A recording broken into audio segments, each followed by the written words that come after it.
அஸ்ஸலாமு அலைக்கும் friends, welcome to just for you JFU. இன்றைக்கி நம்ம சேனலில் சூப்பர் அண்ட் சிம்பிள் டேஸ்டியான எக் கிரேவி. இது வந்து இட்லி, தோசை, சப்பாத்தி, சாதம் எதுக்கு வேணால் நீங்கள் வந்து வச்சு சாப்பிட்லாம். நெய் சோறு, தாளிச்ச சோறுக்கெலாம் சூப்பராக இருக்கும். ஸோ இதுக்கு வந்து பார்த்திங்கன்னா ஒரு பட்டை, 1/4 டீஸ்பூன் ஜீரகம், மிளகு, சோம்பு, 1 டீஸ்பூன் அளவுக்கு மல்லி, 2 காஞ்ச மிளகா, அதுக்கப்புறம் கருப்பு ஏலக்காய் 2 எடுத்து வச்சுருக்கோம். ஸோ அதுக்கப்புறம் இந்த வாசனை மொக்கு அதையும் எடுத்து வச்சுக்கோங்க. அதுக்கப்புறம் ஒரு குருமா பூ, இது எல்லாமே வந்துட்டு நம்ம ரெடி பண்ணி எடுத்து வச்சுட்டு இதை வந்து நம்ம ட்ரை ரோஸ்ட் பண்ண போகிறோம். ட்ரை ரோஸ்ட் பண்ணி நல்லா ஃபைன் பவுடராக நம்ம வந்து அரைச்சி எடுத்துக்கலாம். ஸோ இப்போ வந்துட்டு இதை நம்ம வந்து ட்ரை ரோஸ்ட் பண்ணி எடுத்து வச்சுக்க போகிறோம். நல்லா ஆறட்டும். ஆறுனதுக்கப்புறம் நீங்கள் வந்துட்டு ஃபைன் பவுடராக அரைச்சி எடுத்து வச்சுக்கோங்க. அதுக்கு அடுத்ததாக நம்ம என்ன பண்ண போகிறோம்னு பார்த்தீங்கன்னா, ஒரு கடாயை வச்சுக்கலாம். ஸோ கடாயை வச்சுட்டு இதில் எண்ணெய் ஊற்றிக்கலாம். ஒரு 1.5 டேபிள் ஸ்பூன் அளவுக்கு ஆயில் போட்டுக்கோங்க, குக்கிங் ஆயில் போட்டுட்டு எண்ணெய் சூடாகட்டும். எண்ணெய் சூடானதும் வெங்காயத்தை கோர்ஸாக கிரைண்ட் பண்ணி எடுத்து வச்சுருக்கேன். ஒரு 2 வெங்காயம் மீடியம் சைஸ்டு, அதையும் போட்டுட்டு நல்லா வதக்க போகிறோம். ஸோ வந்து வெங்காயம் வந்துட்டு நல்லா வதங்கினா தான் வந்துட்டு டேஸ்ட்டே கிடைக்கும். ஸோ வந்துட்டு நல்லா வெங்காயத்தை வதக்க விடுங்க. கூடவே வந்து ஒரு 1/2 டீஸ்பூன் அளவுக்கு இஞ்சி பூண்டு பேஸ்ட்டு போட்டுக்கோங்க. ஸோ இஞ்சி பூண்டு பேஸ்ட்டையும் போட்டு உப்பும் கொஞ்சம் சேர்த்துக்கிட்டிங்கன்னா உங்களுக்கு சீக்கிரமாக வெங்காயம் வந்து வதங்கிடும். கூடவே 2 உருளைக்கிழங்கை வந்துட்டு சின்ன சின்ன உருளைக்கிழங்காக இருந்துச்சு. ஸோ 2 உருளைக்கிழங்கை நான் வேக வச்சு தோல் உரித்து எடுத்து இதில் ஆட் பண்ணிட்டேன். கூடவே 2 தக்காளியும் வந்துட்டு நறுக்கி சேர்த்து வச்சுருக்கேன். இப்போ இதை வந்து ஃபைன் பவுடராக அரைச்சி எடுத்துடலாம். ஏன்னா இது வந்து கம்ப்ளீட்டாக ஆறிடுச்சு.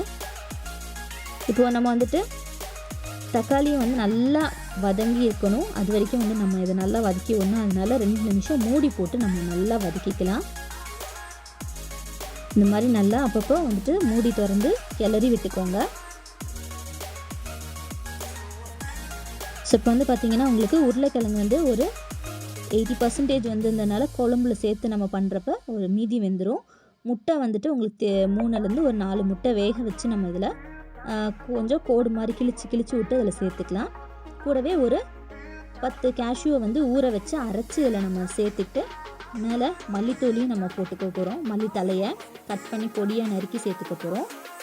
சேர்த்துட்டு இதையும் வந்துட்டு நம்ம முட்டை வேக வச்ச முட்டையை ரொம்ப நேரம் நம்ம திருப்பியும் நம்ம குழம்புல இருக்கணும்னு அவசியம் இல்லை. அதனால் கொஞ்சமாக லைட் தண்ணி சேர்த்து மூடி போட்டு வச்சுக்கோங்க. உப்பு உரப்பெல்லாம் வந்துட்டு நம்ம உப்பு சேர்த்துருக்கோம். நம்ம வந்து இந்த அரைச்சி வச்ச இந்த மசாலா பொடியும் வந்து நம்ம ஃபைனலாக ஆட் பண்ண போகிறோம். ஸோ ஒரு 1/2 டீஸ்பூன் அளவுக்கு நம்ம ஃபைனலாக ஆட் பண்ணிவிட்டு ஒரு 1/4 டீஸ்பூன் அளவுக்கு மிளகாத்தூள் நீங்கள் சேர்த்திங்கன்னா போதும். ஏற்கனவே நம்ம மசாலாவில் அரைச்ச மிளகாயும் இருக்குது, அதில் பெப்பரும் இருக்குது. இதை போட்டுட்டு இன்னும் சும்மா ஒரு 1/4 டம்ளர் அளவுக்கு தண்ணி சேர்த்து லைட்டாக மூடி போட்டு ஒரு கொதி விட்டுட்டு அதுக்கப்புறம் நம்ம அடுப்பு ஆஃப் பண்ணிடலாம். ஸோ நம்ம வறுத்து அரைச்ச அந்த பொடியோட வாசம் வந்துட்டு கடைசி வரைக்கும் நல்லா மெயின்டைன் ஆகும். ஸோ நம்மளோட சூப்பரான முட்டை கிரேவி ரெடி ஆகிடுச்சு. இதை வந்து நீங்கள் ரைஸ் கூட, இட்லி, தோசை, சப்பாத்தி எது கூட வேணால் வந்துட்டு நீங்கள் காம்பினேஷனாக எடுத்துக்கலாம். நெய் சோறு, பருப்பு சோறு, தாளிச்ச சோறு, இந்த மாதிரி எந்த வகையான சாதத்துக்கூடையும் நீங்கள் எடுத்துக்கிட்டிங்கன்னா செம்ம காம்பினேஷனாக இருக்கும். கண்டிப்பாக இந்த வீடியோ பிடிச்சிருந்தா லைக் பண்ணுங்கள், ஷேர் பண்ணுங்கள், மறக்காம நம்ம சேனலை சப்ஸ்கிரைப் பண்ணிவிடுங்க. கூடவே பக்கத்தில் இருக்க அந்த பெல் ஐக்கானையும் கிளிக் பண்ணிக்கோங்க. அப்போ தான் நம்ம போடுற வீடியோஸோட நோட்டிஃபிகேஷன் உங்களுக்கு உடனே வரும். தேங்க்யூ, பாய்.